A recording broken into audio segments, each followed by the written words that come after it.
Right, I've done it again. Right, hello YouTube.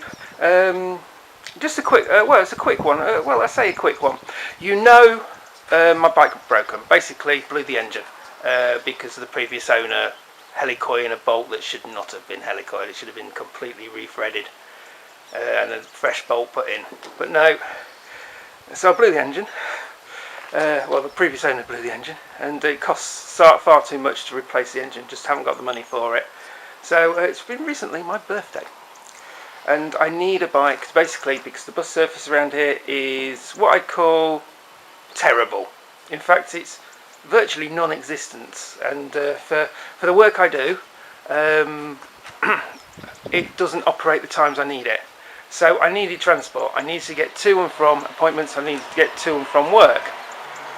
There's a car about to go by. It's a quiet car. Anyway, so I need to get to and from work. It's like the bus service stops operating after 6 o'clock, and it doesn't really operate before 7 o'clock. And with route changes and things like that, it's not a viable option for the work I do. So what I've been doing is, for my birthday, my parents bought me a motorbike, but they couldn't afford much. So we'll go with that, that's fine. I'm back on the road on this. Yeah. Do you know what it is yet? Does that give you a clue? Does that give you a clue? Does that give you a clue? Yes, this is, you can see around it, a Chinese bike. Yeah, it's a Chinese bike. It's supposed to be one of the top range models. But as with all Chinese bikes, you don't trust everything on the bike. First thing you do with a Chinese bike is change all the bolts and change the oil. Before even thinking about running it, you just change the oil, change the bolts.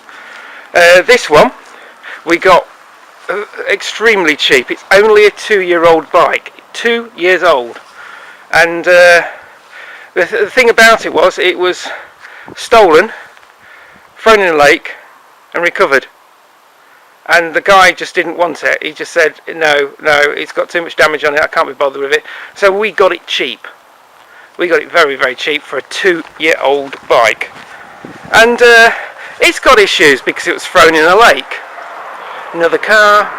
Why is it when I'm filming there's always a car going by? But yes, and it's not. I ride cruisers. I'm not used to riding this Street Fighter style bike, but I'm going to rat it. I'm going to rat it. It's a Chinese bike. It deserves ratting. But yeah, it's rather interesting. Now, for all you out there. There was water in the headlight, and it was green. It was greeny brown. I used a trick that I knew for technology. Is take a bag of rice, shove it in the headlight, and just let it dry overnight in a warm place, and basically move it around once in a while, and it actually cleans up the headlight. It actually come out very, very, very well. I've got to do it on the rear light as well, because if you can see. There's water moisture in the rear light, so I've got to do the same for the rear.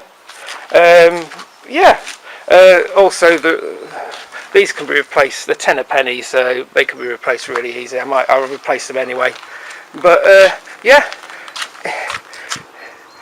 it goes up to quite a high rev range. Yeah, it goes up to quite a high rev range, but you need those revs just to get to 60 mile an hour. It runs best at about 7,000 revs. I've already had to, because of the damage to my wrist, I've already had to move the handlebars back slightly, so I've got to move these round. So that's something I can show you. If you want to know where the air filter is, it's behind this panel here. So the air filter's there. It's quite a big air filter. The fuel tap, I had to decipher myself. That's full tank, that's off, that's reserve, and yeah, so should be off at the moment. There we go. Yeah, that's full tank, That's off, that's reserve. Normally it says F, R, O, and then it says R, usually there. So I had to decipher that out. If you look at the other side, behind this panel here is your battery, and that's behind here. And yeah, it's just one bolt, and then you pop the panel off. It's just one bolt, pop the panel off, and you get access to your battery. That's the starter motor, and then you've got that is there, if you can see it. That's for your lights, that's your flasher indicator lights. You do have an oil window there, but it's not very good, and you've got a dipstick there. There's plenty of oil in there. I've been running it, so it's a bit lubed at the moment. And then you've got your carb. There's your carb. Start them over. There's your red rec. So you can get pretty much to everything. If you take your key, you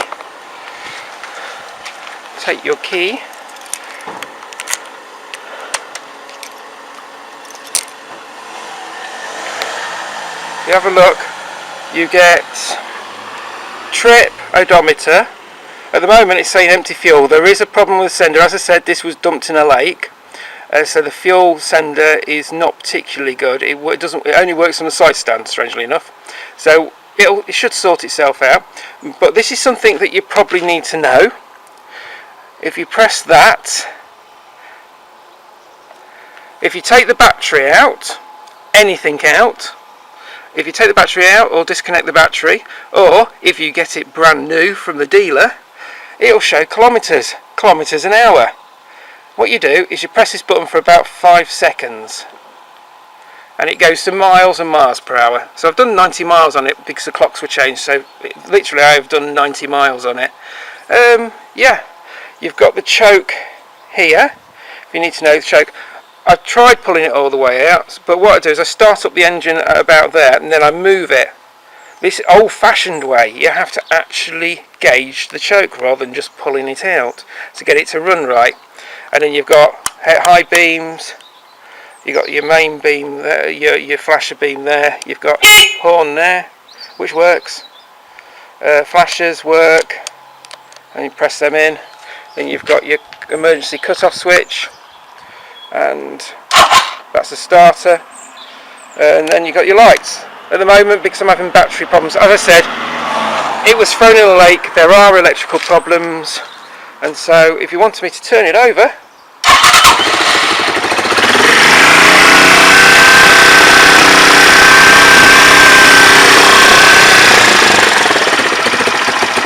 it doesn't like running at low revs. Really, seriously, 1 to 2, it does not like running at that. But we think that's part of the electrical problems. As I said, the fuel sender, the battery's a bit iffy. We're going to get them all sorted. And yeah, so we'll turn that off. And then if you go to the back,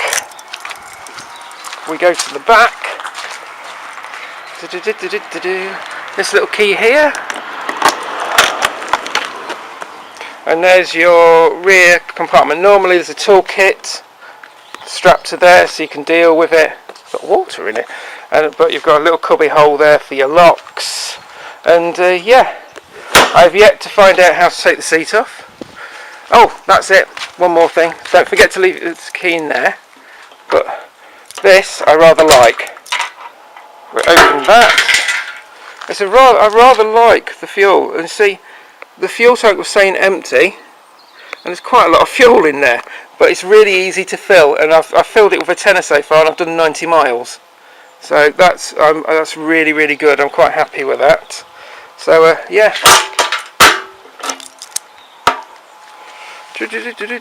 There's some that's going to come off. Don't know what that means. It's all in Chinese, I do believe. I'll trade my vehicle category B.